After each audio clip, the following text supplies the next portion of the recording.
Olá, nesse momento eu quero, antes de começar nossa leitura, o texto da Bíblia, e vamos abordar um tema importante, quero recomendar alguns livros. O primeiro livro é do Jung. Esse livro eu tive presente no lançamento. O tema é Deus, Ilusão ou Realidade? Esse é um livro importantíssimo para aqueles que querem dialogar consigo mesmo e descobrir que, embora haja dúvidas, Deus se faz presente. É um livro, o autor, eu tenho alguns livros já dele, muito rico na sua abordagem. Outro é de um rabino, o rabino Jonathan Shaxter. Ele é um rabino, já tem alguns livros dele, e esse aqui é Para Curar um Mundo Fraturado. É um livro importantíssimo pela editora Sefer, que é uma editora que lança livros judaicos. Esse rabino, muito importante a leitura desse livro. Outro livro é uma coletânea com vários autores, Ainda o Sagrado Selvagem. É um livro importantíssimo também, recomendo a leitura desse livro, vai te trazer esclarecimentos em alguns aspectos cristãos. Outro, esse livro já eu li, muito, foi de uma linguagem fácil e muito importante. Do Hernandes Dias Lopes, Paulo, o maior líder do cristianismo. São abordagens simples, mas de um conteúdo riquíssimo. Outro, esse te traz leveza para a alma, uma linguagem poética, eu chamo também de uma linguagem poética profética, porque o autor traz uma linguagem muito interessante, de uma forma cheia de riqueza, de metáforas sobre Deus, que é Rubem Alves. É um livro importantíssimo, da literatura brasileira, muito importante. E o outro é baseado na nossa palestra de hoje, do Jung também. Se Deus existe, por que há pobreza? Se Deus existe, por que há pobreza? Eu te convido a abrir a sua Bíblia comigo no livro do Gênesis, capítulo 4.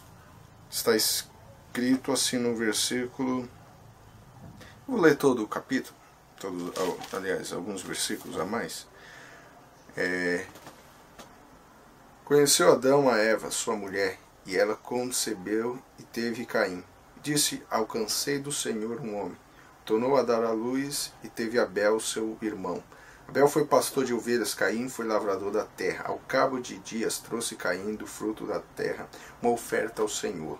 Abel, porém, trouxe dos primogênitos de suas ovelhas e da sua gordura. Atentou o Senhor para Abel e para sua oferta, mas para Caim, para sua oferta, não atentou. Irou-se Caim fortemente e descaiu seu semblante. Então lhe disse o Senhor: por que te irás? E por que descaiu o teu semblante? Se procederes bem, não serás aceito. E se não procederes bem, o pecado jaz à porta sobre ti, seja sobre o seu desejo, mas sobre ele deverás dominar. Disse Caim a seu irmão Abel: vamos ao campo. Estando eles no campo, Caim se levantou contra o seu irmão e o matou. Disse o Senhor a Caim: onde está o teu irmão Abel? E ele respondeu: não sei, acaso sou guardador do meu irmão? Acaso sou guardador do meu irmão?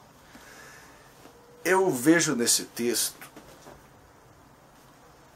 um significado para os nossos dias tão profundo, porque é um texto lá do começo, do iniciar. Se acreditamos na teoria, que acreditamos na teologia e acreditamos que Deus criou o mundo e que essa história, embora seja literária, também transmite uma metáfora para toda a humanidade, se acreditarmos assim, nós vamos entender de como surge a maldade, de como a maldade começa a ter o seu lado crescente, como que ela se multiplica e ela descamba para dentro dos nossos relacionamentos. Porque o grande desafio nosso não é apenas lidar com a maldade, é como tentar também descobrir, tentar analisar de como essa maldade pode nascer, pode se instalar dentro do nosso eu, e dentro do nosso eu trazer anomalias, criar em nós um comportamento viciante a tal ponto sermos incoerentes, sermos dissimulados. Por que o texto nos apresenta o contato com o sagrado? É o contato que o Caim e o Abel, uma família, está tendo com Deus.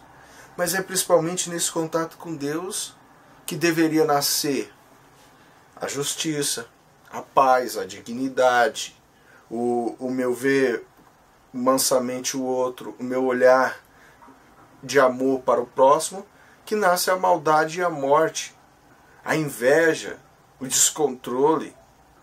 Porque é interessante isso. Às vezes nos relacionamos com Deus dentro de uma comunidade que estamos e vemos e observamos que às vezes nós queremos ser mais do que os outros. Porque em nome de Deus já se matou. Em nome de Deus hoje ainda se mata.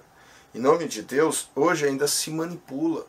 Em nome de Deus pastores roubam, padres praticam as piores atrocidades. Eu e você podemos praticar maldades e passarmos despercebidos. Sabe por quê? Porque os ambientes religiosos favorecem, cria-nos possibilidades, dá-nos massa para transformarmos em máscaras. Cria em nós uma facilidade de nos ocultar em nome de Deus, porque nós usamos o nome de Deus para nos brindar, para nos ocultar. Foi o que nós vemos no texto. O Caim deveria manifestar-se uma responsabilidade, uma coerência. Mas aqui no Caim eu vejo o que vejamos hoje. Se a gente usar como metáfora de igrejas, nós vemos uma comunidade que quer ser maior do que a outra, mais aceita do que a outra, que exclui a outra, que cospe na outra. Se colocarmos dentro do relacionamento de comportamento social, vemos uma sociedade, uma categoria de dimensão de sociedade que esmaga a outra, que rejeita a outra, que não tem compromisso com a outra, que se sentir ameaçado ou não for a bola da vez e não entrar naquela dimensão do sucesso, do melhor, ela esmaga a outra, explora a outra, convida a outra, mas o intuito é para convidar para matar. Então, esse texto, embora sendo um texto literário, é um texto de ricas e riquíssimas metáforas que transborda para a nossa vida. Porque a responsabilidade que temos um com o outro, é nessa responsabilidade que nós vemos, às vezes, nos deparamos com a maldade. O Abel poderia ter perguntado, mas Deus existe. Mas por que veio essa maldade sobre mim? Se o Abel tivesse a oportunidade, talvez ele teria falado alguma coisa. Porque o texto, é interessante que o texto, se você procurar em toda a Bíblia Sagrada, você não vai ver Abel falando nada. O Caim é o personagem que fala. Mas o que fala, a Bíblia fala que não, o que fala não é a boca, não é as falácias do Abel, mas o que fala na Bíblia é o testemunho de vida, comportamento de justiça que teve o Abel diante da vida. Então, às vezes, somos grandes faladores, nós vemos muitos pastores pregando, apóstolos, pessoas no meio religioso sendo os falastrões, mas a vida deles não fala nada, pelo contrário, fala de morte, de manipulação. Na fala são puros, mas no comportamento são verdadeiros Caíns. Eu teve uma vez que eu preguei sobre esse texto, que eu falei eu preferi caminhar por dentro desse texto usando os dois personagens como a natureza que habita dentro do ser humano. Usei de uma metáfora dizendo que os dois comportamentos habitam dentro de nós. Nós manifestamos luz e trevas nos nossos comportamentos. Mas a grande questão é, qual desses comportamentos eu quero levar para frente, para adiante da minha vida? Porque aí nós vemos um comportamento do Caim, que quer levar adiante o primeiro lugar. E para chegar no primeiro lugar, eu tenho que esmagar o meu próximo. Eu tenho que destruir o meu irmão.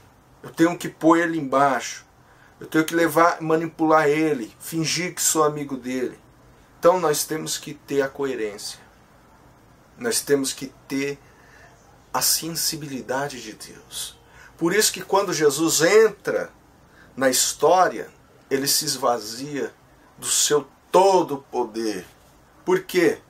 Porque ele se esvazia no sentido de não usá-lo. Ele depende do Espírito. Ele se relaciona com Deus como Pai.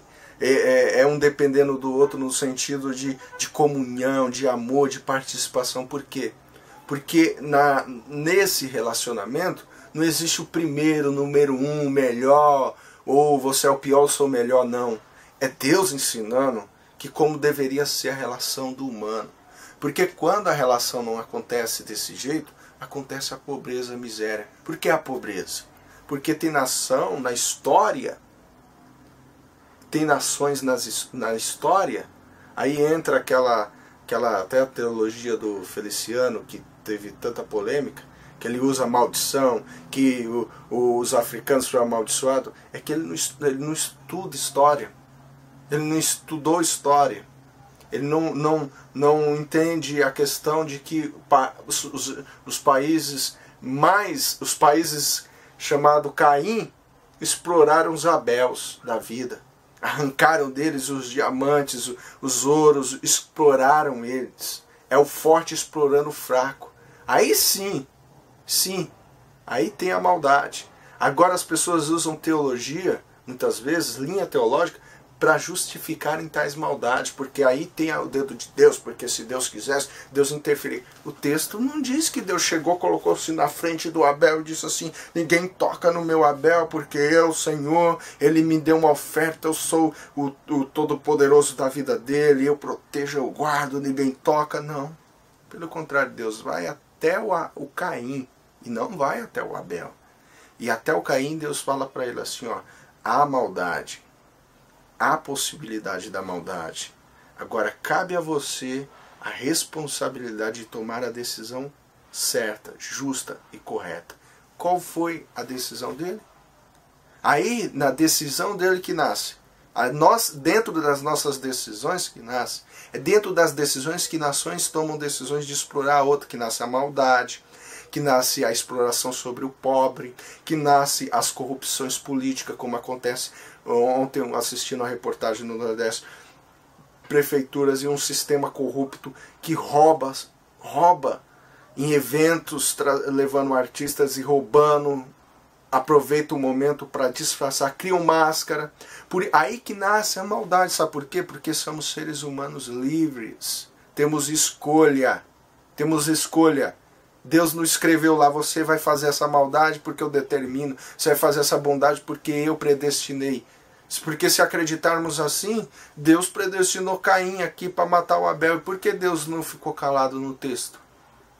Não, Deus vai e mostra a liberdade de escolha. Jesus, quando entrava em Jerusalém, ele diz, quantas vezes eu quis querer, não foi para ele o poder de ver tudo feito. Ele não é todo poderoso. Ele queria, só que a Bíblia mostra ali que o querer dele não foi executado.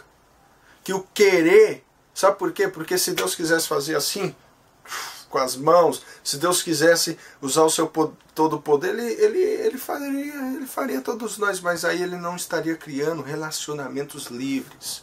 Aí ele não estaria levando a coerência para o Caim, dizendo para Caim, a decisão é essa, mas aí, cabe a você e não a mim. Cabe a você e não a mim tomar decisão, porque eu não vou tomar decisão por você. Eu te apresento a minha palavra, eu te apresento o meu relacionamento que é de justiça. Mas cabe a você tomar a decisão. Sabe qual foi a resposta do Caim? Sou eu guardador do meu irmão? Muitas vezes nós somos assim. Eu lá sou responsável por isso. Quem é responsável por isso é os políticos. Quem é responsável por essas pequenas coisas? São pequenas coisas. Muitas vezes são pequenas coisas. Nós se ausentamos, nos ocultamos e visamos apenas o nosso eu, nosso querer e nossa vontade e excluímos o próximo. Então, por que a pobreza? Por que a miséria? Por que a injustiça? Por que a criança chorando com fome num momento como esse, morrendo de fome, e outros com seus banquetes, com suas casas cheias, suas despensas cheias, outros gastando milhões em coisas vãs e outros morrendo querendo 1 centavo? Porque há exploração, porque há miséria. Porque Deus amaldiçoou os africanos? Não. Essa teologia ou outras teologias que justifiquem a miséria não é uma teologia de vida. Sabe por quê? Por que há tudo isso? Porque há liberdade. E na liberdade o homem tem influências. E muitas vezes a influência vem de dentro do seu próprio eu, de dentro do seu próprio ego, de dentro da sua própria vontade de querer ser o primeiro. E é nesse querer ser o primeiro. Por isso que Jesus disse, quem quiser ser o primeiro não vai conseguir. Quem será o último será o primeiro. Devemos ser como criança, que não deseja pisar no outro para ser o primeiro. Porque a vida nos levará a comportamentos que nos fará se sentir alegres diante da justiça. Então, por que existe tudo isso? Porque há maldades quando optamos por praticar maldade. Então, que Deus nos abençoe, que viemos refletir sobre os textos da Bíblia com responsabilidade e com coerências. Amém.